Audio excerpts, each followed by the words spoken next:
Memory concepts in the JavaScript. Memory management is an essential task when writing the code. Okay.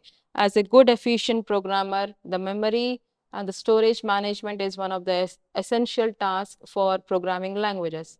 So in low level languages like C and C++, if you see, the programmers should care about the usage of the memory in some manual sections. Okay, like if at all you are writing the huge code. Okay, so at that time you want to store the data, so that purpose of the data will be slowing down the processing. Okay, if at all huge amount of lines of code is available, so memory management is one of the important concept there. On the other hand, script automatically allocates memory when objects are created into the environment, and also it cleans the memory when an object is destroyed. Yes, so script, what happens here is creation of the memory and the destroy of the objects will be taking automatically upon the creation of the object.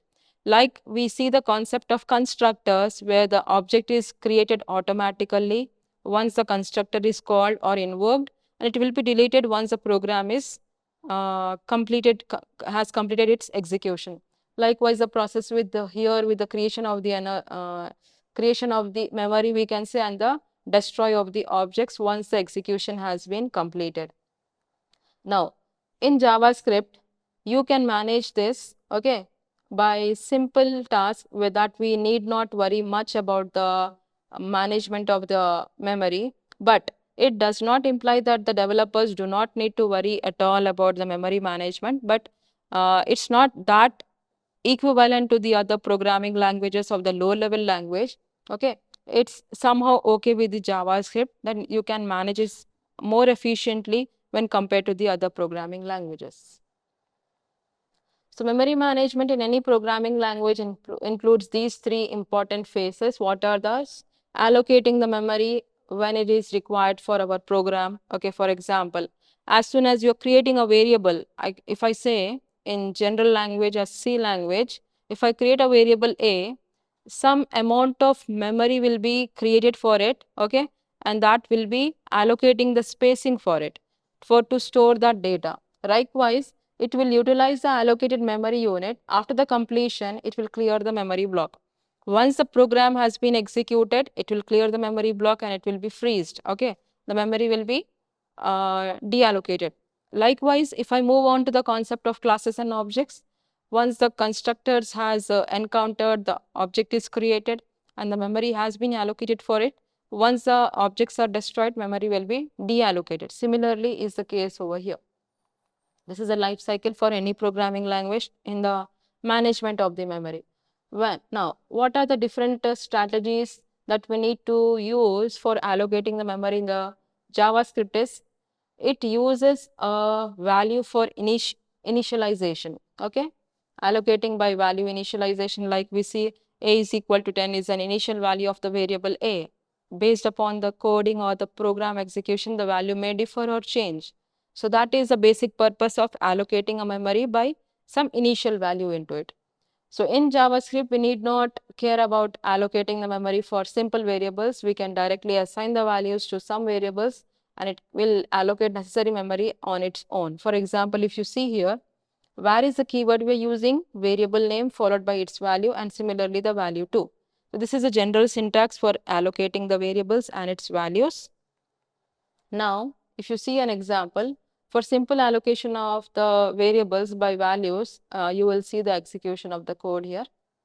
So you will see the execution of the program here for allocating of the memory for simple values. Okay, we will see that shortly.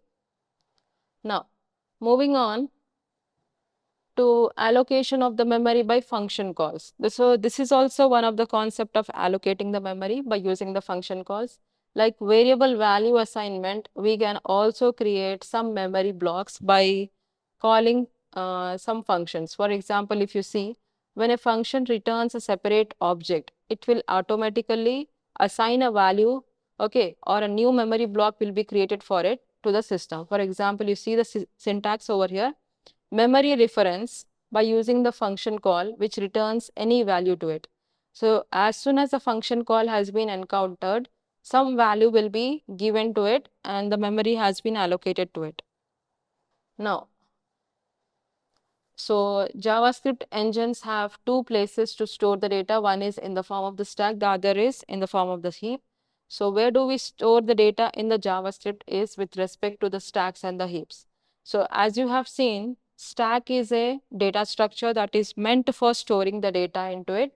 Okay, data refers to the size of the data by the large amount of data for storing the large stacks of the data, okay, in the form of an array, heap, data structures, okay.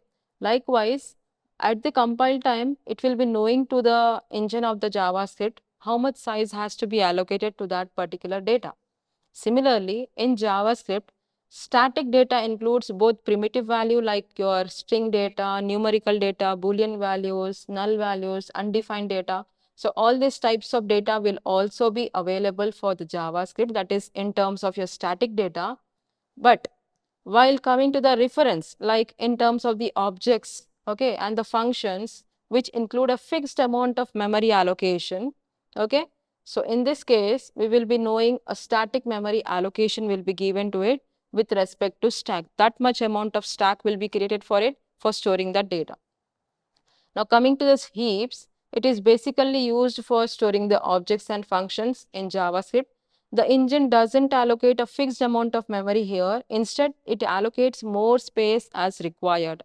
So when it comes to heap, it will not allocate fixed amount of storage, but it will allocate an extra amount of storage will be given to the given for it, such that some spacing will be given to store the data easily and efficiently, and that is with respect to heaps. So these are the two data structures we use for allocating memory in JavaScript. One is stack, the other is heap. So an overview for stack and heap is given to you. Basically, we work upon here both primitive and referenced objects. There we purely work upon the objects and the functions. Dynamically, it will be changing. It will not be allocating the fixed amount of size. Here, size will be known at the compile time, but in the heap, the size will be known at the runtime. It is going to give the fixed amount of memory allocation, no limit for the object memory, dynamic in nature, and extra amount of energy memory can also be allocated for it. An example execution of the code here, what are we doing here is creating a heap. So in this example, you are going to see how the heap and the stack will be maintained in JavaScript. So I will just explain, you will see the execution part later. Initially, we are storing the name and age of the employee by using a const as a keyword for us for storing the employee details, name of the employee and age of it. Now, same thing, name is a variable where I'm storing another name. It is going to allocate the memory. So what is this? It's a variable.